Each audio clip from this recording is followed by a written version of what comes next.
शशिरूपं साग्रजातं सहगण रघुनाथान्वितं तं सजीवं साद्वैतं सावधूतं परिजनसहितं श्रीकृष्ण चैतन्य देवं श्री राधा कृष्ण पादान् सहगण ललिता श्री विशाखान्वितांश्च हे कृष्ण करुणा सिंधो दीनबंधो जगतपते गोपेश गोपिका कांत राधा कांत नमोस्तुते तप्त कांचन गौरांगी श्री राधे वृंदावनेश्वरी वृषभानुसुते देवी प्रणमामि हरिप्रिये वांछा कल्पतरुभ्यश्च कृपा सिंधुभ्येव च पतितानां पावनेभ्यो वैष्णवेभ्यो नमो नमः। जय श्री कृष्ण चैतन्य प्रभु नित्यानंद श्री अद्वैत गदाधर शिवासादि गौर भक्तवृंद हरे कृष्ण कृष्ण कृष्ण हरे हरे हरे राम राम राम हरे हरे।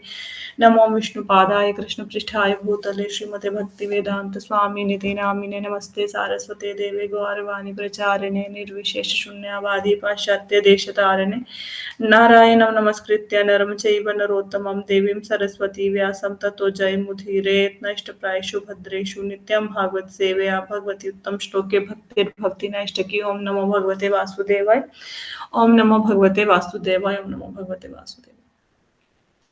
हरे कृष्णा। आई होप तो कि सबको आवाज आ रही है। हाँ जी माता जी। ठीक है। तो कल हम लोग यस राइट ठीक है, स्क्रीन भी नजर आ रही है। तो कल हम लोग बात कर रहे थे, भक्ति लता की बात हो रही थी। भक्ति लता क्या? भक्ति लता मतलब जो हमने योगियों को देखा है कि उनको भगवान की प्राप्ति के लिए कितने प्रयत्न करने पड़ते हैं, कितने वर्ष लग जाते हैं, फिर वो भगवान तक पहुंच सकते हैं। उसी भगवान के चरणों तक हम यहाँ पे बैठे बैठे अपने घर में ही कैसे पहुंच सकते हैं, उस प्रोसेस का वर्णन हो रहा था।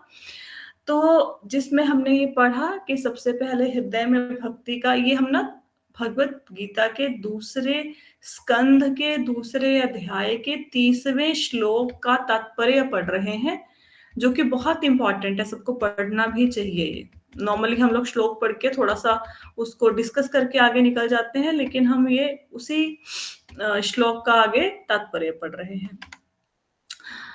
तो पहले हृदय में भक्ति का बीज जाएगा, ये पढ़ा हमने। फिर उसको पानी देना है। कैसे पानी देंगे? श्रीमद् भागवतम के श्रवण के द्वारा, और क्या करेंगे? जाप करेंगे, भगवान की महिमा का कीर्तन करेंगे, भगवान के विषय में दूसरों को बताएंगे, खुद भी जाप करेंगे, कथा सुनेंगे। फिर क्या बात हुई कि भाई किसी भी भक्त के चरणों में, भक्त क्या किसी के भी चरणों में कोई अपराध नहीं करना, कोशिश करनी है, निंदा चुगली से बचना है, नहीं तो जैसे एक हाथी किसी अच्छे बाग को नष्ट कर देता है, ऐसे ही आपकी भक्ति लता बढ़ेगी नहीं, नष्ट हो जाएगी। फिर हमने बात करी कि जिस प्रकार एक पौधा उगता है, उसको खाने के लिए बहुत सारी बकरियां आ जाती हैं, तो उससे हमने सावधान रहना है। तो इसी प्रकार हमने भक्तों के चरणों में कोई अपराध नहीं करना और सावधान रहना है कि इस लता को कोई बकरी आके ना खा जाए, कोई आपको भ्रमित ना कर दे इस बात से, आपको जो रास्ते पर आप चल रहे हैं इससे आपको डगमगा ना दे। फिर हमने पढ़ा कि जब किसी जगह पे कोई पौधा बीजा जाता है तो उसके साथ ही कुछ घास फूस उग जाते हैं, तो घास फूस को हम लोगों ने नष्ट करना है। कैसे नष्ट करेंगे? घास फूस को नष्ट करने के लिए हम उनको उखाड़ के फेंक देंगे। ऐसा नहीं, वेट नहीं करेंगे कि जब अगर मैंने कोई पौधा लगाया है और पौधे के साथ मेरे कुछ घास फूस उग गए हैं तो वो बहुत बड़े हो जाएंगे तब उसको उखाड़ के फेंकेंगे ना। छोटे हैं तभी घास फूस को उखाड़ के फेंक दो। घास फूस क्या है? ये सब वो है कि भौतिक भोग की इच्छाएं, ठीक है। और एक बहुत अच्छी बात हुई कि धर्म अर्थ काम मोक्ष की इच्छाएं। अब कुछ लोग भक्ति में इसलिए आते हैं क्योंकि मतलब इसलिए भक्ति कर रहे हैं कि बहुत डर लग रहा है कि कलयुग 4,32,000 साल का है, अभी तो 5,000 साल ही बीते हैं, 4,27,000 साल रह गए हैं, पता नहीं कैसी दशा होगी, पता नहीं हम भगवान का नाम ले पाएंगे या नहीं ले पाएंगे। इस डर के मारे या कुछ लोग इसलिए भगवान की भक्ति कर रहे हैं क्योंकि उनको मुक्ति चाहिए, वो संसार के दुखों से परेशान हो चुके हैं। वो कहते हैं कि नहीं, हमने दोबारा से इस दुखों से भरे संसार में जन्म नहीं लेना। अब अगर आप यहाँ पे देखेंगे ना, तो मोक्ष की इच्छा भी आपकी इच्छाओं में ही आती है। हमें भगवान की भक्ति मुक्ति की कामना से नहीं करनी चाहिए कि भगवान मुझे जन्म मृत्यु के चक्कर से निकाल दो इसलिए मैं भक्ति कर रहा हूँ। मोक्ष की कामना भी भक्त लोग नहीं करते। क्यों नहीं करते? क्योंकि भक्ति की दासी है। मुक्ति तो आपको बाय डिफ़ॉल्ट मिलेगी, राइट? जैसे आप कोई टीवी खरीदने जाते हैं, तो टीवी के साथ रिमोट तो बाय डिफ़ॉल्ट मिलता है ना। ऐसा तो नहीं है ना कि टीवी खरीद लिया फिर रिमोट खरीदने किसी अलग दुकान पर जाएँगे। तो टीवी के साथ बाय बाय डिफ़ॉल्ट आपको रिमोट मिलता है, तो अगर आप भक्ति कर रहे हो, आप मुक्ति की टेंशन मत लो कि हमारी मुक्ति होगी या नहीं होगी। मैंने जब श्रीमद् भागवतम का आपको महात्म्य पढ़ाया था, उसमें बताया था कि भक्ति देवी ने भगवान से पूछा कि भगवान मेरे लिए कोई सेवा बताइए, तो भगवान कहते कि मेरे भक्तों के हृदय में निवास करो और उनका पोषण करो, मेरे भक्तों की देखभाल करो। तो भक्ति देवी ने ये कार्य बहुत अच्छे से किया, बहुत अच्छे से भक्तों के हृदय में जाके भक्ति देवी बैठ गई और भक्ति देवी ध्यान रखती थी सबका। तो भक्ति की सेवा से भगवान इतने प्रसन्न हुए कि भगवान ने भक्ति देवी को एक दासी दे दी। एक पर्सनल असिस्टेंट दे दिया, एक दासी दी। वो दासी का नाम क्या था भक्ति देवी की जो दासी मिली? हाँ, मुक्ति। उसका नाम था मुक्ति। तो मुक्ति भक्ति देवी की दासी है। तो जो बंदा हरे कृष्णा महामंत्र की चैंटिंग कर रहा है, श्रीमद् भागवतम का श्रवण कर रहा है और जिन बातों की हम बात मतलब कोई अपराध नहीं कर रहा, निंदा चुगली से बच रहा है, प्रयत्न कर रहा है भक्ति में आगे बढ़ने का, तो मुक्ति तो द्वार पर हाथ जोड़ के खड़ी रहती है कि बताइए कब आपकी सेवा करूं। मुक्ति भक्तों के दरवाजे पे खड़ी रहती है। हरे कृष्णा, वो तो जैसे आपने कोई होता है जैसे मुंह में राम बगल में छुरी, उसका क्या? देखो, मुंह में राम बगल में छुरी ना, अब जब ये बात हमारे दिमाग में आती है ना, जैसे अभी अंजलि माता जी ने बताया कि अगर मुंह में राम बगल में छुरी वाली बात, अब ये ना एक प्रकार का ताना। कुछ लोग कई बार हमें ऐसा लगता है वो सामने वाला बंदा राम राम किए जा रहा है, लेकिन इसके मन में बड़ा पाप है। कई बार हम इस तात्पर्य से वाक्य का प्रयोग करते हैं कि भाई ये सामने वाला बंदा जो सारा दिन राम राम राम राम करता है, लेकिन बुरा तो इतना करता है, अच्छा इंसान तो ये है नहीं। और हो सकता है हमें भी कोई ये बात कह दे कि मुंह में राम राम बगल में छुरी, कि आप तो इतने बुरे इंसान हो, ऐसे ही सारा दिन हरे कृष्णा करते रहते हो। तो देखो, आप मुझे एक बात बताओ, जो अजामिल था क्या उससे ज्यादा पापी बंदा है वो जिसके बारे में हम बात कर रहे हैं, मुंह में राम बगल में छुरी? अजामिल से ज्यादा पापी तो नहीं हो सकता ना। अजामिल जो ब्राह्मण था, ब्राह्मण का काम छोड़ के वेश्या के चक्कर में फंस गया, फिर सारे झूठ बोलने, धोखा देना, अनर्थ निवृत्ति के द्वारा अनर्थों के द्वारा अपना धन इकट्ठा करना, परिवार का पालन पोषण करना, और इतना भोग विलास में आसक्त था कि 80 साल की उम्र में भी उसके बच्चे थे। आप देखो, अगर इतनी बड़ी उम्र में भी कोई बच्चा इंसान बच्चे पैदा कर रहा है, तो कैसे, छोटा बच्चा था ना, नारायण जिसका नाम लिया, उसका छोटा बच्चा था वो, तो कितना आसक्त होगा वो भोगों में। तो अगर अजामिल का उद्धार हो सकता है पापी का, तो जो बंदा राम नाम ले सकता है, भले ही वो कितना पापी क्यों ना हो, जो भगवान का नाम ले रहा हो, वैष्णव ही है, वो वैष्णव है। और उसके लिए कभी हम ऐसा अपराध नहीं करेंगे कि मुंह में राम राम बगल में छुरी। भले दुनिया के लोग हमें कहते हैं, हम किसी के लिए वाक्य का यूज नहीं करेंगे। हो सकता है कोई बंदा, कोई भी इंसान आपके घर के आसपास रहता हो, आप देखो लड्डू गोपाल की बड़ी सेवा करते हैं, लेकिन काम क्या है, पूरा दिन निंदा चुगली करेंगे, इधर उधर की बातें लगाएंगे। लेकिन फिर भी क्या पता कब वो इंसान एलिवेट हो जाए, कब वो इंसान इस स्तर से ऊपर उठ जाए और शुद्ध भक्त के स्तर पर आ जाए। वो तो प्रगति कर जाएगा, लेकिन हमने जिन्होंने उनको ताने मारे, हमारे तो वैष्णव अपराध बन जाएंगे ना। तो किसी की कोई आपके विषय में ये बात कहता है, आप सुन लो, उसको सहन कर लो। भक्ति की क्या स्लोगन है भक्ति का?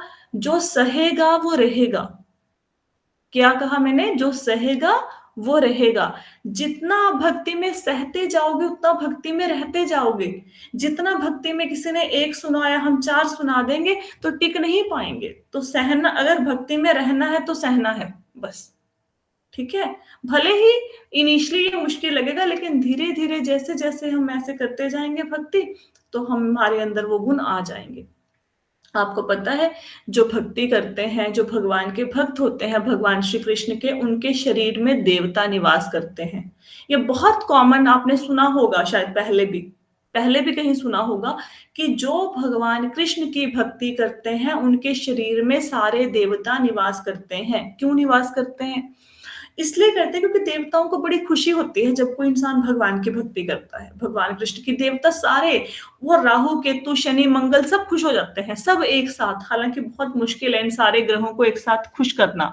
किसी का शनि भारी है, किसी का मंगल भारी है, तो सब लोगों को हम खुश नहीं कर सकते सारे ग्रहों को। लेकिन जैसे ही हरे कृष्णा महामंत्र का जाप करना शुरू किया, सबके सब देवी देवता खुश हो जाते हैं और फिर वो आपके शरीर में आके निवास करते हैं। क्यों निवास करते हैं? क्योंकि उनको अच्छा लगता है कि ये भक्त भगवान के मंत्र का जाप कर रहा है, चलो इस भक्त की सेवा करते हैं। तो उनको अच्छा लगता है आपके शरीर में रहना, है ना? आप एक बात बताओ, कोई बहुत सुंदर मंदिर हो, बहुत सुंदर सजा हो, भगवान कृष्ण के विग्रह हों और उनमें कोई कमरे हों जिसपे मतलब यात्री आके रुक सके, तो ऐसे भगवान के मंदिर में बहुत ही सुंदर कमरे हों, ऐसे कमरों में कौन आके नहीं रहना चाहेगा? सब रहना चाहेंगे ना। तो आपका मन वो मंदिर बन जाता है भक्ति करते करते, जहां पे भगवान कृष्ण बैठे हैं और रोज उस मंदिर की सफाई हो रही है हरे कृष्ण महामंत्र के द्वारा। तो देवी देवता कैसे नहीं आएंगे आपके मन मंदिर में? वो भी सारे आएंगे। वो आपकी हेल्प करेंगे। जिसको नींद सुबह सुबह जल्दी आती है तो देवी देवता हेल्प करेंगे कि उठाओ भाई, इसने भक्ति करनी है, जल्दी जल्दी उठाओ इसे, इसकी हेल्प करो। निद्रा देवी आपकी हेल्प करेगी कि नहीं, इस इंसान के पास नहीं आना, इसने भक्ति करनी है। ठीक है? तो बाकी देवी देवता भी ऐसे ही हेल्प करेंगे। आपकी भुजाओं में इतना बल आएगा, इंद्रदेव आपकी रक्षा करेंगे और आपकी भुजाओं में इतना बल आएगा कि आप माला को उठा पाए। नहीं तो माला तो पत्थर के से भी ज्यादा भारी होती है ना, उठाई नहीं जाती। घर में पड़ी जरूर है। भगवत गीता क्या है, जैसे 10 किलो का कोई भारी बहुत ज्यादा सामान है, उठाई ही नहीं जाती हाथों से। सब चीजें उठा लेंगे दुनिया की, है ना, लेकिन भगवत गीता नहीं उठाएंगे। और भगवत गीता जो हम हर एक के घर में पड़ी है, उस पर पड़े पड़े धूल जम जाती है, पूरी जिंदगी खोल के नहीं देखते उस भगवत गीता को। हमें ये भी नहीं पता कि ये जो भगवत गीता है ये मुझे भगवान के धाम में ले जाएगी, मेरी सारी समस्याओं का हल कर देगी, लेकिन ऐसा लगता है कि वो पत्थर बन गया, उठाई नहीं जा रही। ऐसे ही माला नहीं उठाई जाती। तो जब आप भगवान की भक्ति करने का प्रयास करते हैं तो भगवान आपके प्रयासों में अपनी शक्ति डालते हैं और फिर हमारे प्रयास सफल होते हैं। ठीक है? क्लियर हुआ? तो भक्ति करनी है, कोई बंदा हमें भले ही गलत बोल दे, हम किसी को नहीं भूलेंगे, चाहे बंदा पापी दुराचारी ही क्यों ना हो, क्या पता कब भक्त बन जाए। घर में भी मतलब कई बार कहते ड्रामा कर दी, माला फिर दी। हाँ, तो घर वाले बोले ड्रामा करते हैं, बहुत बढ़िया बात है। अरे कोई तो ऐसा बोलता होगा कि हरे कृष्णा करते रहते हैं, ड्रामा करते हैं, कोई तो ऐसा बोलता होगा। देखो आप कितने भाग्यवान हो कि आपके कारण उस बंदे के मुंह से कृष्ण का नाम आया कि हरे कृष्णा करते हैं, ड्रामा करते हैं। तो उसके मुख से 2 बार हरे कृष्णा नाम आया, एक बार हरे कृष्णा नाम लिया, इसका मतलब 1 करोड़ यज्ञ। तो आपकी वजह से उससे 2 करोड़ यज्ञ हो गए। तो आपको तो खुश होना चाहिए। हाँ भाई, ड्रामा ही कर रहे हैं, कोई बात नहीं, हमें इस ड्रामा को करने में मजा आता है। देखो, ड्रामा तो सभी करते हैं, ड्रामा तो संसारी लोग भी कर रहे हैं, ड्रामा हम भी कर रहे हैं, उनको अपने ड्रामे में मजा आ रहा है, हमको अपने ड्रामे में मजा आ रहा है। सो व्हाट, बी हैप्पी, है ना? ये चीजों को देखने का ना नजरिया बदल दो। देखो, भगवत गीता ऐसा नहीं कि आप भगवत गीता भागवतम पढ़ेंगे तो आपकी सिचुएशन चेंज हो जाएगी। मेरे घुटने का आज दर्द होता है, कल खत्म हो जाएगा, या मेरे को माइग्रेन का इशू है वो खत्म, ऐसा भी हो जाता है, ये प्रॉब्लम भी दूर हो जाती है। अभी हमने इस क्लास में रियलाइजेशन सुनी तो है। या फिर मेरे पास धन नहीं है, सडनली धन आ जाएगा, कहीं से लॉटरी लग जाएगी। भगवत गीता भागवतम को पढ़ने का बेनिफिट ये होता है कि सिचुएशन लाइफ में वही रहती है, आपकी समस्याएं वही रहती हैं, उनसे निपटने का आपको तरीका आ जाता है। जैसे बारिश हो रही है, अब बारिश हो रही है, बारिश को थोड़ा ना बंद करा देंगे, छाता ले सकते हैं, छाता लेंगे आप गीले नहीं होंगे, भले ही जितनी मर्जी बारिश हो जाए।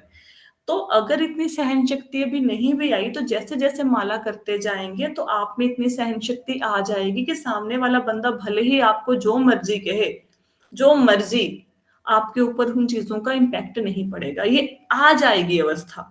अभी स्टार्टिंग है ना हमारी, अभी तो बढ़ रहे हैं आगे, धीरे धीरे धीरे धीरे आप में बहुत अधिक सहन शक्ति आ जाएगी।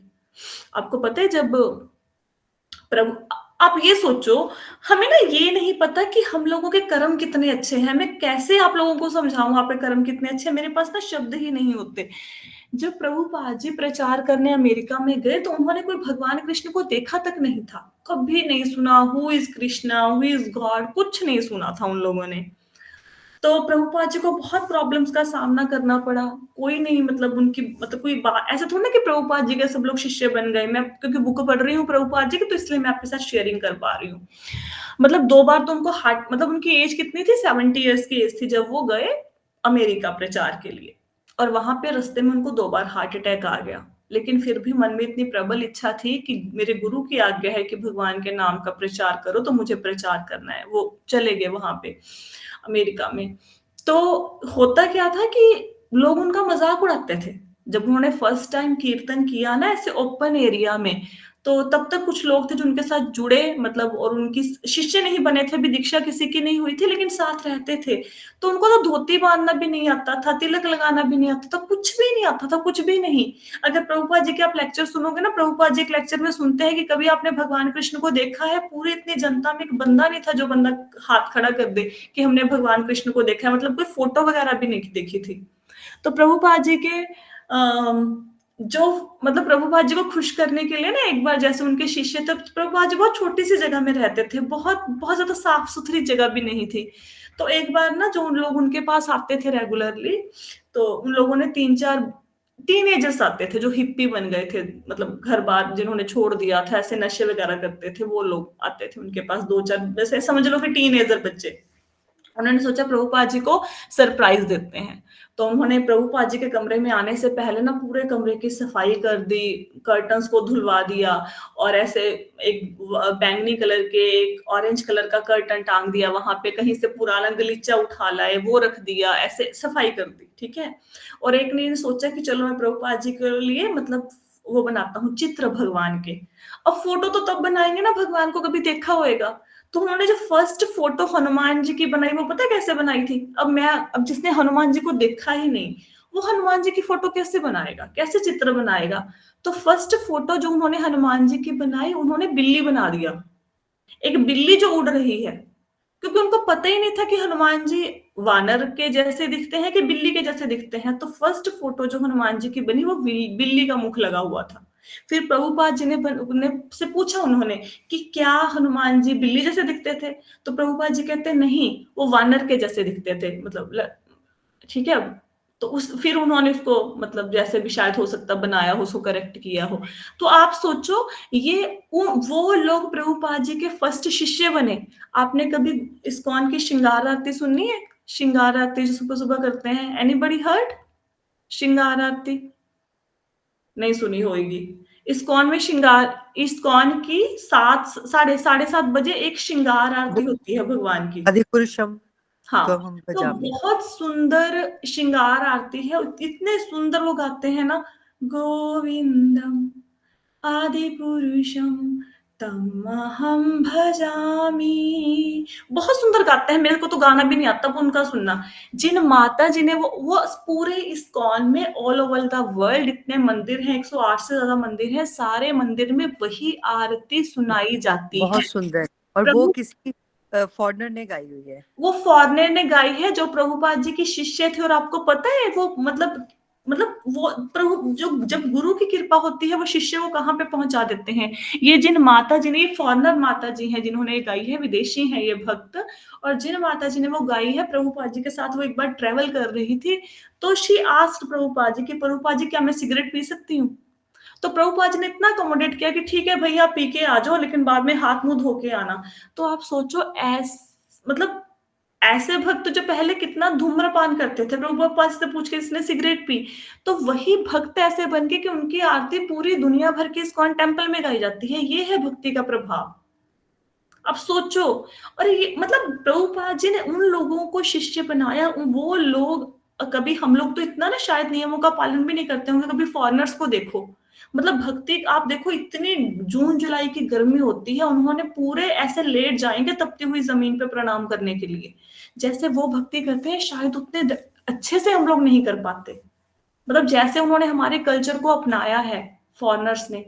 तो हम लोग कितने भाग्यवान हैं कि हमारा जन्म भारत में हुआ।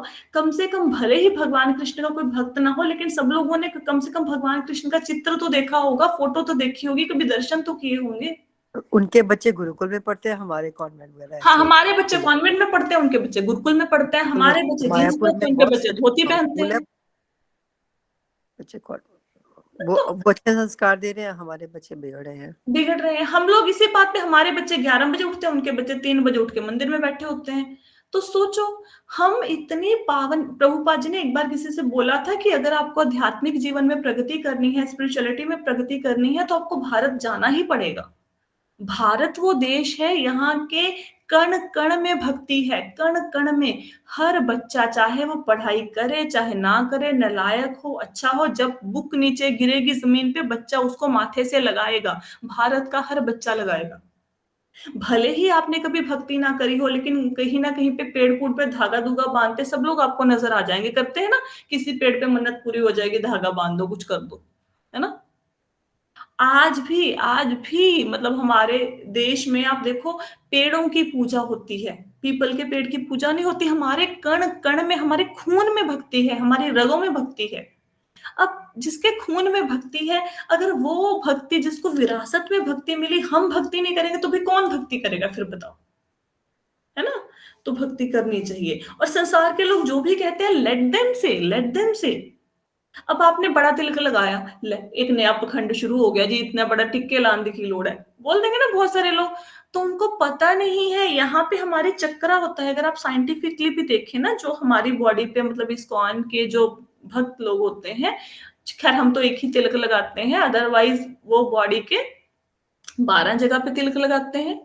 12 स्थानों पे 12 स्थान बॉडी के चक्र होते हैं, और जब आप तिलक लगाते हो तो भगवान विष्णु उन चक्रों की रक्षा करते हैं, आपकी बॉडी की रक्षा करते हैं। तो हम उन चक्रों के ऊपर तिलक लगा रहे हैं। अगर साइंटिफिकली भी देखें तो इसके बहुत प्रभाव है। तो लोग भले ही मजाक उड़ाते उड़ाते रहे। मुस्लिम टोपी पहनने में कोई शर्म महसूस नहीं करता, सिख टर्बन बांधने में शर्म महसूस नहीं करते। और जब कोई सिख को हम देखते हैं कि टर्बन बांधी होती है, तो हम बोलते हैं सरदार जी। हम सर, अभी कभी किसी को बोला है ओ सरदार, ओए सरदार आजा, तो सुना है कभी ऐसी बात? हम कहते हैं सरदार जी। वो जी किसको लगा रहे हैं? उनकी पगड़ी को लगा रहे हैं। तो जब सिखों को पगड़ी पहनने में सम्मान महसूस होता है, मुस्लिम को टोपी पहने, तो हमें हमें तिलक लगाने में शर्म क्यों आती है भाई? क्यों हमें सूट या साड़ी पहनने में शर्म आती है? नहीं आनी चाहिए ना। ठीक है, चलो आगे चले। अब हमने क्या अभी चर्चा कर रहे थे कि मोक्ष की इच्छा के लिए भी भक्ति मत कीजिए, कि भगवान कृपया हमारा ये आखिरी जन्म हो, ऐसी कृपा कर दो। मतलब मुक्ति तो दासी है भक्ति की, भक्ति करेंगे मुक्ति अपने आप मिल जाएगी। आप भगवान से ये प्रार्थना कीजिए कि भगवान, अगर आपकी इच्छा है कि मैं जन्म पे जन्म लूं, जो करते हैं ना चैतन्य महाप्रभु, प्रार्थना कि चाहे मेरे जन्म पे जन्म हो, लेकिन हर जन्म में मैं आपकी भक्ति करूं।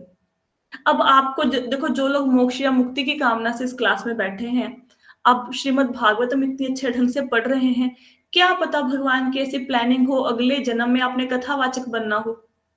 आप सुनते हैं ना बड़े बड़े संतों की कथा, जैसे प्रेमानंद जी की कथा सुनते हैं, अनिरुद्धाचार्य की कथा सुनते हैं, या और भी बहुत सारे हैं ऐसे कथावाचक हैं।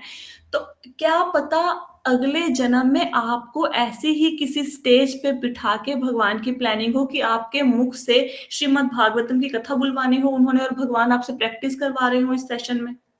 उनकी योजना है ना। तो आप में से ये वो बंदा बताओ, ये कथा नहीं बोलना चाहेगा अगले जन्म में, और बोलेगा मैं भगवान के धाम में चला जाऊं, मैं नहीं अगले जन्म में कथा बोलूंगा, बताओ। जब प्रभुपाद जी का आखिरी टाइम था ना, तो उनके डिवोटीज ने हम्म, पूछा कि भगवान अब आपको तो मुक्ति मिल जाएगी, आप भगवत धाम जाओगे? कहते हम्म, नहीं, मैं किसी और ब्रह्मांड में किसी और को रियलाइजेशन दे दूंगा।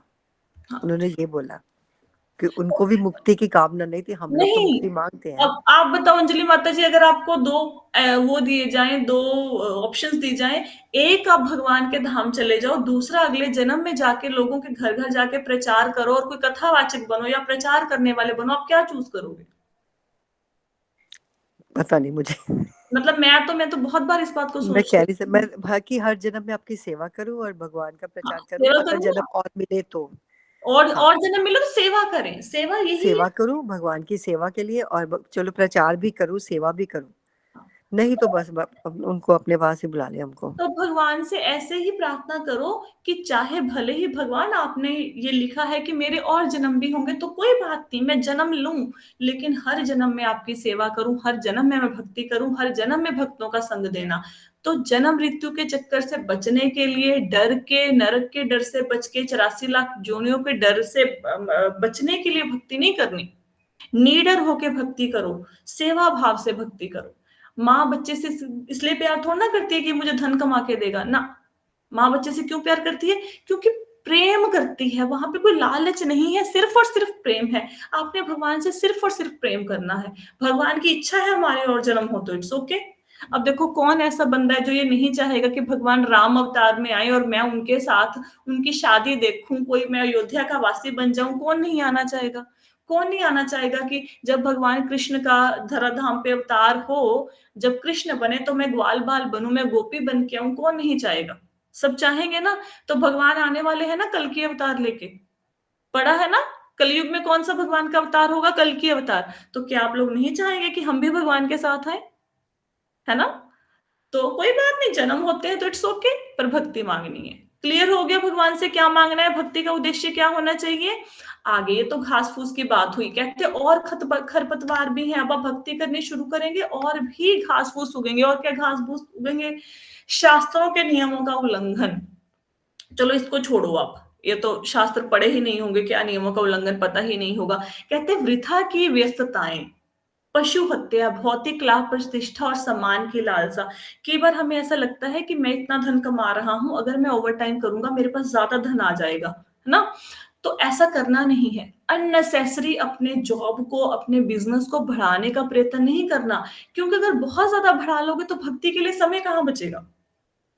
अगर आप आज दोपहर के खाने में 1 सब्ज़ी बनाते हो, आप कल से सोचो कि मैं 2 सब्ज़ियाँ बनानी शुरू कर दूँ, तो 2 सब्ज़ियों को बनाने में 1 घंटा जाएगा ना। तो अगर आपने बेफ़िज़ूल अपने आप की व्यस्तता को बढ़ा लिया, अपने आप को बहुत ज़्यादा व्यस्त कर लिया, बिज़ी कर लिया, फिर भगवान के लिए कहाँ समय मिलेगा? हर इंसान के पास बहुत समय होता है पूरे दिन में, बहुत समय। अगर आप ध्यान से देखेंगे ना, तो अगर हम व्हाट्सएप को दिन में 100 बार चेक करना बंद कर दें, अगर हम इंस्टाग्राम पे रील्स देखना बंद कर दें, अगर हम फेसबुक पे लोगों की फ़ोटो और हमारी फ़ोटो को लोगों ने कितनी बार देखा ये देखना बंद कर दें, अगर हम टीवी देखना और नाटक देखना या न्यूज़पेपर पढ़ना बंद कर दें, तो हमारे पास बहुत समय है। सच में वाक़ई में बहुत समय है। हुँ? तो कोशिश करो मतलब अननेसेसरी कामों पे टाइम नहीं वेस्ट करना और समय बचा-बचा के 1-1 मिनट, 2-2 मिनट बचा-बचा के भक्ति करनी है। ठीक है? आगे चलें? कहते हैं कि यदि पर्याप्त सावधानी नहीं बरती जाती तो सिंचाई से केवल खरपतवारों की वृद्धि होगी, स्वस्थ लता ठिगनी रह जाएगी जिससे उसमें भगवत प्रेम रूपी फल नहीं लगेंगे। तो कहते हैं कि अगर आप अननेसेसरी अपनी भोगों की इच्छाओं को बढ़ा लोगे या बहुत ज़्यादा अपने आप को बिज़ी कर लोगे, इससे क्या होगा कि एक गमले में भक्ति लता लगी हुई है आपकी और साथ ही घास-फूस उग गए हैं। घास-फूस कौन से? भौतिक भोग की इच्छाएँ, व्यर्थ की व्यस्तता, बहुत ज़्यादा बिज़ी करना अपने आप को। अगर इसको आपने नहीं उखाड़ के फेंका, तो भक्ति लता छोटी रह जाएगी आपकी। आपकी भक्ति वहीं की वहीं खड़ी रह जाएगी और घास-फूस बहुत बड़े हो जाएँगे। इसीलिए ऐसा होता है, बहुत से लोग ये कहते हैं कि मुझे तो 10 साल हो गए नाम जपते, मेरे अंदर तो कोई फ़र्क नहीं पड़ रहा। हमारी दशा में कोई सुधार नहीं आ रहा। क्यों सुधार नहीं आ रहा? क्योंकि एक तरफ नाम जपे जा रहे हैं, दूसरी तरफ अपराध किए जा रहे हैं, निंदा-चुगली किए जा रहे हैं और अपने आप को बहुत ज़्यादा धन कमाने में, भौतिक भोग की इच्छाओं में इतना ज़्यादा व्यस्त कर रखा है कि भक्ति की लता वहीं की वहीं खड़ी रह गई। सारा पानी तो घास-फूस ले गया, वो बढ़ गया, भक्ति बढ़ी नहीं। ठीक है?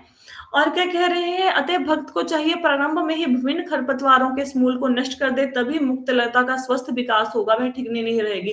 तो जैसे ही आपको लगे कि हाँ, ये कोई ऐसा काम है मेरे जीवन में जिसके कारण मेरी भक्ति रुक रही है, कोई ऐसा काम, ठीक है? सपोज़ मुझे सुबह न्यूज़पेपर पढ़ने की आदत है, न्यूज़पेपर पढ़ने में आधा घंटा जाता है, इससे मेरी भक्ति रुक रही है, तो पढ़ना छोड़ दो। जिस-जिस काम से लगे कि मेरी भक्ति में बाधा आ रही है, उस काम को छोड़ दो और स्टार्टिंग में ही छोड़ दो, बाद में आदत बन जा अब जिन लोगों ने रील्स देखने की आदत लगाई इंस्टाग्राम पे, शुरू से रील थोड़ा ना होती थी, पहले तो नहीं होती थी, पहले तो इंटरनेट भी नहीं होते थे। इंटरनेट और रील्स का ट्रेंड तो अभी चला है ना, तो शुरू-शुरू में अपने मज़े-मज़े में देख ली, अब एडिक्शन हो गई है, वो नशा हो गया है। जिस प्रकार एक जुआ खेलना एक नशे के समान हो गया कि लत लग गई है इसको, जिस प्रकार ड्रिंक करना एक लत होती है, इस प्रकार ये रील्स के ऊपर हाथ फिराना भी तो लत ही है ना कि छोड़ नहीं पा रहे, नहीं छोड़ पा रहे, बहुत कोशिश कर ली, ना? तो कोशिश कीजिए। उसके बाद कहते हैं कि ऐसा करने पर जब आपने घास फूस उखाड़ दिए, डेली उस लता को जल दे रहे हैं, उससे वो लता बढ़ेगी, भक्ति की लता बढ़ेगी और कहाँ तक जाएगी ये देखो। अब आपने पिछले श्लोकों में क्या पढ़ा, क्रम मुक्ति। क्रम मुक्ति में क्या हुआ जी, पहले तो किसी आसन पे बैठो, फिर अपनी प्राण वायु को ऊपर उठाओ, फिर आंख कान नाक बंद करके 24 मिनट के लिए सांसें बंद करके ध्यान करो, फिर ब्रह्मरंध्र से सिर के ऊपर से आत्मा को निकालो, फिर वहां से काशगंगा से होते हुए शिशुमार चक्र का भेदन करो, महरलोक में रहो 4 अरब 30 करोड़ साल, उसके बाद ब्रह्मलोक को जाओ, वहां पे रहो, फिर पृथ्वी जल अग्नि वायु काश के आवरणों को भेदो, फिर उनके सूक्ष्म तत्वों को भेदो, फिर अहंकार को क्रॉस करो, फिर महतत्व को क्रॉस करो, फिर प्रधान को क्रॉस करो, फिर अरबों सालों के बाद जाके भगवान को मिलो। कितना मुश्किल है।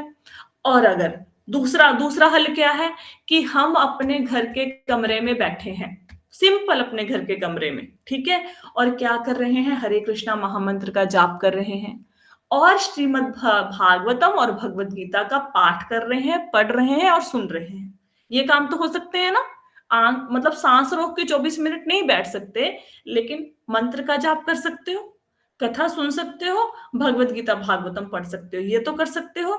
इससे क्या होगा, इससे ये होगा कि भक्ति योग के प्रारंभिक अभ्यास से हृदय में पहले से बोया हुआ बीज अंकुरित हो उठेगा।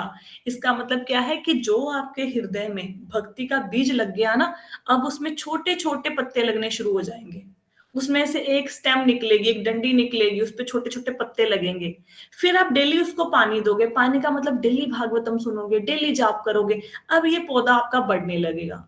अब जब बहुत अच्छे से इस पौधे की देखभाल करोगे, घास फूस को हटाओगे, तो क्या होगा, ये बहुत ज्यादा बढ़ जाएगा। कितना ज्यादा बढ़ जाएगा, ठीक से पालन पोषण करने, देखो ठीक से पालन पोषण करने से यह लता इस हद तक बढ़ जाएगी कि यह ब्रह्मांड के आवरणों को भेद कर, जैसा कि हमने पिछले श्लोकों में सुना है, तेज आकाश या ब्रह्म ज्योति तक पहुंच जाएगी। अगर आप इस भक्ति लता की सही ढंग से देखभाल करोगे, डेली जाप करोगे, डेली श्रवण करोगे, डेली रीडिंग करोगे, डेली ये करोगे, भक्तों का संग करोगे, सेवा करोगे, तो आपकी भक्ति की लता इतनी ज्यादा बढ़ जाएगी कि सीधे कहां पे पहुंचेगी, ये सारी चीजों को भेदते हुए, 14 लोकों को क्रॉस करते हुए, ऊपर के ये ब्रह्मांड के पांचों आवरण, सातों आवरणों को क्रॉस करते हुए सीधे भगवान के शरीर की किरणों तक पहुंच जाएगी, सीधे। और आगे बढ़ती हुई असंख्य वैकुंठ लोकों में चले जाएगी। इसके बाद भक्ति लता रुकेगी नहीं, क्योंकि ब्रह्मांड के ऊपर क्या है, वैकुंठ लोक है, बहुत सारे वैकुंठ हैं, तो वैकुंठों से भी आगे चली जाएगी, वैकुंठ को भी पार कर जाएगी और आगे बढ़ती हुई असंख्य वैकुंठ लोकों तक चली जाएगी। लिखा है ना, इन लोकों के आगे कृष्ण लोक या गोलोक वृंदावन है, जहां यह लता प्रविष्ट होकर आदि भगवान श्री कृष्ण के चरण कमलों का आश्रय ग्रहण करती है। तो सारे वैकुंठ लोकों को पार करके अंत में गोलोक वृंदावन पहुंच जाएगी, और वहां पे जाके कहां पे रुकेगी ये आपकी लता, जब भगवान कृष्ण के चरण मिल जाएंगे, तो भगवान कृष्ण के चरणों पे जाकर ये लता रुकेगी। ठीक है। तो देखो, आपने अपने घर के कमरे में बैठे बैठे भगवान को पा लिया ना, कि योगी वाला रास्ता मतलब चूज करना है, कि अरबों सालों तक पता नहीं कहां घूम रहे हैं। तो हम लोग योग नहीं कर सकते, हम लोग भक्ति योग कर सकते हैं। भक्ति योग देखो बिल्कुल प्रभुपाद जी ने तात्पर्य में लिखा है, मैंने तो नहीं बनाया ना। तो गोलोक वृंदावन, आप ये बताओ, जब हमने पहले के श्लोक सुने थे तो लग रहा था भगवान मिलेंगे, जब क्रम मुक्ति सुना लगा आपको कि भगवान मिलेंगे? मुश्किल लगा ना कि भाई मैं नहीं ये कर सकता जो योगी किए जा रहा है इतने इतने सालों तक। अब लग रहा है भगवान मिलेंगे? बोलो भाई। यस यस यस, हाँ जी, हाँ लगता जी, है मैम, मिलेगा मिलेगा मिलेगा ना? मिलेगा। बिल्कुल, यस बिल्कुल। अभी अभी डर खत्म हो गया, जो डर गए थे इन श्लोकों को सुन के कि हे यस भगवान यस। हम कैसे मुक्त होंगे, हमारे जीवन में तो नहीं गोलोक वृंदावन लिखा। कितना इजी है ये। देखो चैतन्य महाप्रभु की बहुत ज्यादा कृपा है हमारे ऊपर कि हम जैसे बद्ध जीवों को उन्होंने इतना इजी कर दिया। अबे कलयुग में मैंने कितने बार तो सुन, मतलब आपको बताया, सेल लगी हुई है, हरि नाम की सेल लगी हुई है। जो सतयुग में लाखों वर्ष में प्राप्त होता था, कलयुग में वही चीज आपको एक दिन में भी प्राप्त हो सकती है। तो कलयुग तो बहुत अच्छा युग है। आप लोगों को कलयुग का प्रभाव फील होता होगा, भक्तों को क्या फर्क पड़ता है? जो लोग वृंदावन बैठे हैं या अपने घर में भक्ति कर रहे हैं, उनके लिए तो मतलब मैं कहती हूँ सतयुग से भी अच्छा टाइम है ना? उनकी जिंदगी नहीं है, वो स्वर्ग है, वो स्वर्ग भी नहीं, वो बैकुंठ के मजे ले रहे हैं यहाँ पे बैठ के। उनको लगता ही नहीं कलयुग है। कलयुग तो उन लोगों के लिए है जो दिन रात कोल्हू के बैल की तरह पीसे जा रहे हैं। उन जो लोगों के लिए कलयुग है, हम लोगों के लिए क्या कलयुग, बड़ा मजा आता है। अगर आपको कोई बंदा बोले कि ये आपकी आयु आज मैंने 20 साल बढ़ा दी, तो आप दुखी होंगे?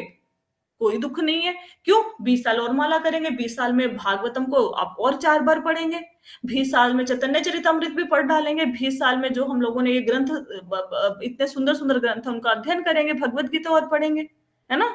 और यही आपको बंदा बोले कि नहीं जी, ये घर बार में आप जमे हुए हो, ये बहू की गालियां खा रहे हो या सास की गालियां खा रहे हो, अब आपकी मैंने जीवन को 20 साल और बढ़ा दिया, आप बोलोगे नहीं भगवान ले जा, अभी ले जा, मैं तो तंग आ गई हूँ घर वालों से, घर वाले मुझसे परेशान हो गए, मेरे को ले जा अभी, अब देखो जीवन कैसा है। तो भक्तों की जिंदगी तो बड़ी मस्त, बड़ी मस्त। अब अच्छा, आपने भागवतम सुनी, सब कुछ किया, अब चाहे भगवान कल ही लेने आ जाए, क्या डर है? चाहे कल ही मृत्यु हो जाए, कोई डर नहीं। ये मत सोचो कि मैं तो सेकंड कैंटो के सेकंड चैप्टर पे थे और हमारी मृत्यु होगी। अरे भाई, अगले जन्म में आप किसी ब्राह्मण के यहाँ पे जन्म लोगे, फिर से भागवतम सुना देंगे आपको पूरी। और क्या पता भगवान खुश हो जाए आपकी भक्ति से और बोलें कि चलो मेरे साथ गोलोक वृंदावन जो पढ़ रहे हो, मैं तुम्हें प्रैक्टिकल करके दिखाता हूँ, है ना। एक तो होता है थ्योरेटिकल कंसेप्ट पढ़ना है कि भगवान ग्वाल बालों के साथ गैया चराते थे, देखा तो नहीं है। भगवान बोलेंगे अरे तुमने इतने अच्छे श्री श्री श्रीमद् भागवतम की कथा सुनी है, इतने अच्छे से तुम लोगों ने भक्ति करी है, चलो मैं गैया चरा के सामने दिखाता हूँ और तुम्हें साथ में लेके जाता हूँ, तुम भी चराओ मेरे साथ, तो कितना आनंद आएगा, है ना। तो डरने की जरूरत नहीं है कि मेरे तो श्रीमद् भागवतम इतनी हुई है, मेरे जीवन का क्या भरोसा, या मुझे समझ नहीं आए, ना समझ आए क्या फर्क पड़ता है, सुनते रहो सुनते रहो, ठीक है। तो आज के अध्याय, आज के पूरी की पूरी क्लास में हमने क्या डिस्कस किया कि जो योगी इतने यत्नों के बाद पा रहा है, हम वही चीज सिंपल 3 चीजों से पा सकते हैं। कौन सी 3 चीजें? नाम जाप, भागवतम का श्रवण, भागवतम को पढ़ना और सेवा के द्वारा, भक्तों के संग के द्वारा। अब आप सब लोग देखो आपके जीवन में क्या क्या है, सब लोग नाम जाप कर रहे हैं, सब कर रहे हैं, मतलब इवन चाहे एक माला कर रहे हैं ना, सारे नाम जाप आ गया आपके जीवन में, सबके जीवन में, और बढ़ जाएगी, आप देखना ये माला अपने आप बढ़ जाएगी, बस एक पे आ जाओ, बाकी तो भगवान अपने आप बढ़ा देंगे, आपके मन में वैसी इच्छा हो जाएगी, ठीक है। जाप। दूसरा श्रवण, कि रोज श्रीमद् भागवतम को सुनना है, भगवत गीता को सुनना है, आप करते हो रोज 6 से 6, 40 तक, 50 तक, यही तो करते हैं हम, श्रवण आ गया। अब रीडिंग, अरे भाई अगर आप अकेले नहीं भी पढ़ पाते हो, आंखें कमजोर हैं या वृद्धावस्था के कारण भी सपोज रीडिंग नहीं हो पा रही, तो हम श्लोकों को पढ़ते तो हैं, ठीक है, हो गया। फिर होता है क्या? सेवा। अब सेवा कौन सी होती है? जब भगवान का नाम जाप कर रहे हो, ये सेवा ही तो है, एक दूसरे को हरे कृष्णा मंत्र बोलते हो, ये सेवा ही तो है ना, सेवा कर रहे हो ना। प्रभुपाद जी की देखो, बताया था 2 प्रकार की सेवा होती है, बापू सेवा, बानी सेवा। अगर प्रभुपाद जी हमारे सामने होते, हम चरण दबाते, वो थी बापू सेवा, पर्सनली सेवा करनी। एक होती है वाणी सेवा की, जो प्रभुपाद जी ने कहा वो करो, तो प्रभुपाद जी कहते हैं माला करो, 4 नियमों का पालन करो, और ये भागवत गीता भगवतम पढ़ो सुनो, हम वो कर रहे हैं ना, तो सेवा भी हो रही है हमारी। अब हो गया भक्तों का संग, तो भाई रोज जो 11-12 लोग ज्वाइन करते हो ये गूगल मीट पे, भक्तों का संग ही तो है। टेक्नोलॉजी के कारण हमारा ऑनलाइन संग हो रहा है, हम पर्सनली मिल नहीं पाते, पर्सनली मिलके पता कैसी बातें होती हैं, हो तो और तुम्हारे घर में क्या चल रहा है, फिर क्या हुआ, फिर बच्चे के पेपर कैसे हुए, तब तो हम ऐसी बातें करेंगे अगर मंदिर में मिलेंगे एक दूसरे को, है ना। भगवान की बातें थोड़ा ना करते हैं, और यहाँ पे प्योरली भगवान की बातें करते हैं। कभी कोई बंदा अपनी बात सुनाता है, अरे आज मेरे साथ तुम्हें पता है इतना चमत्कार हुआ, भगवान ने मुझे बचाया। कभी दूसरा बंदा अपनी रियलाइजेशन बताता है, कभी सब मिलके मेरे जैसे बंदे एक बंदे के पीछे पड़ जाते हैं। अब संजय जी के पीछे पड़े थे ना, रखो एकादशी रखो एकादशी, तो खींच खींच के भक्ति में लेके आते हैं, खींच खींच के, है ना। तो देखो कितना अच्छा भक्तों का संग हो रहा है, तो सारे नियमों का पालन हो गया ना। अब कैसे नहीं पहुंचोगे धाम में, बताओ, पहुंच ही जाओगे, ठीक है। तो आज की कथा से जो हमारे मन के वो डर थे पुराने, वो सारे मेरे ख्याल से निकले होंगे अभी तक तो, और हमें ऐसा लगता होगा कि भगवान को पाना बहुत इजी है, हमारे प्रयासों में कमी है। वो तो बिल्कुल खड़े हैं तैयार, तू आ सी, he is waiting for us. भगवान कृष्ण तो वेट कर रहे हैं कि कब आओगे, ठीक है। तो मुश्किल नहीं है भगवान को पाना। ऐसे नहीं सोचना कि ध्रुव महाराज को मिले थे, प्रहलाद को मिले थे, मुझे कैसे मिलेंगे, नारद मुनि को मिलेंगे, मुझे मुझे तो नहीं मिलेंगे। अरे आपको ही मिलेंगे, ना मिलना होता तो भागवतम क्यों लेके आते आपके जीवन में, लेके आए हैं, इसीलिए लेके आए हैं ना, क्योंकि आपको मिलना है भगवान ने, तभी तो इतनी व्यवस्था कर दी है। अब देखो ग्रुप में 200 मेंबर हैं, सारे नहीं उठते, ये 10-11 लोग क्यों उठ के कथा सुनते हैं? क्योंकि भगवान ने आपको चुन लिया कि ये सारे बंदे ग्रुप के, इनमें से मेरे को, हम ऐसे मॉनिटर चुनना होता है, क्या होता है, बेस्ट बंदा, बेस्ट बच्चा क्लास का मॉनिटर बनेगा।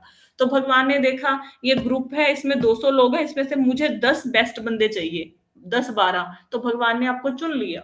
भगवान ने चुन लिया, भगवान छोड़ेंगे थोड़े ना, जितना मर्जी कोशिश कर लो, भाग लो कहीं पे, वो कहाँ छोड़ेंगे, कभी नहीं छोड़ेंगे। ठीक है, तो आई होप सो सबके ऊपर आज की कथा का प्रभाव पड़ेगा, और सीरियसली आप अपनी चैंटिंग, सेवा, श्रवण, रीडिंग करेंगे, राइट? तो भगवान को पाना है तो भी करना पड़ेगा। किसी का कोई प्रश्न तो नहीं है? हाँ जी माता जी। हाँ जी, तनु जी बताइए। हरे कृष्ण माता जी। कृष्णा। माता जी एक ना ये है मेरे क्वेश्चन के, जब माला करती हूँ तो रोना आता है। अरे ये तो बहुत अच्छी बात है। वो बंदे जिनको रोना नहीं आता, मतलब उनके हृदय तो पाषाण है, पत्थर है। जो बंदा भगवान को याद करके जिंदगी में एक बार भी नहीं रोया ना, फिर वो तो पत्थर के समान है। तो रोना आता है, वो एक बहुत अच्छा सिम्टम है, बहुत अच्छा, कि आप भक्ति में प्रोग्रेस कर रहे हैं। दुनिया के लोगों को जाके देखो, पास पड़ोसी क्यों रो रहे हैं? बच्चे की शादी नहीं हो रही, पोता नहीं हो रहा, बच्चों की नौकरी नहीं लग रही, कोई रोता है भगवान को याद करके? तो यू आर ब्लेस्ड, पूरे गली मोहल्ले में आप सबसे ऊपर हो। जो भगवान की माला करते हुए रोए, उससे महान इंसान कौन होगा? बस पर माता जी ये है कि अपने ऊपर ना यकीन ही नहीं होता कि सच में हो रहा है मेरे साथ। ये नहीं यकीन होता। देखो भगवान जब कृपा करते हैं ना, भगवान की कृपा का नाम है अहेतुकी।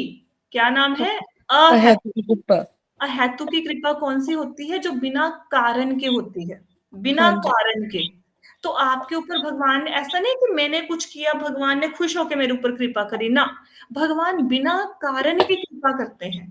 तो आप सब लोगों के ऊपर अहेतुकी कृपा हुई है भगवान की। माता जी मेरे साथ ना ये बचपन से ही है, मतलब जब जैसे मैं मंदिर जाऊंगी, भगवान को देखूंगी, तो बस 2 मिनट बाद मेरे आंसू चल पड़ेंगे। तो पूर्व जन्म के संस्कार है ना, पूर्व जन्म के संस्कार है। अब आप गीता भागवतम, अब आप सोचो, जैसे अंजलि माता जी बोलते होते हैं कि बच्चे लेट उठते हैं, ऐसे हैं, आलसी हैं, क्यों? क्योंकि वो पूर्व जन्म के संस्कार हैं। अब आपके पिछले जन्म के संस्कार अच्छे होंगे, तो वो संस्कार अपना प्रभाव दिखा रहे हैं। कुछ भक्तों का संग, देखो, कुछ संस्कार प्रभाव दिखाते हैं, कुछ भक्तों का संग प्रभाव दिखाता है, और भक्तों का संग जो प्रभाव दिखाता है ना, वो बहुत शक्तिशाली होता है। अब मैं संजय जी की एग्जांपल लूंगी कि वो भगवत गीता की क्लास छोड़ के चले गए थे, 10वें अध्याय से उन्होंने छोड़ दी थी, ठीक है। लेकिन सब लोगों ने, मतलब मैं शेयर किया था, जान खाली मेरी, कहाँ है संजय जी, कहाँ है संजय? मैं क्या, मेरे तो कई बार मन करता था कि एड्रेस दे दूं कि ये उनका घर का पता है, जाके ढूंढ लाओ संजय जी को, कि यहाँ पे अब पकड़ लाओ, कहाँ है संजय जी, क्यों नहीं आते क्लास में, क्यों नहीं आते? तो भक्तों की इतनी तीव्र इच्छा, वो आगे भागवतम सुनने। तो भक्तों में बहुत शक्ति होती है।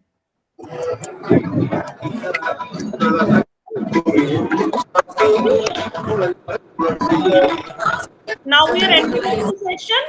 कोई क्वेश्चन तो नहीं? ठीक, ओके जी, thank you so much everyone for joining the session. Hare Krishna. Hare Krishna.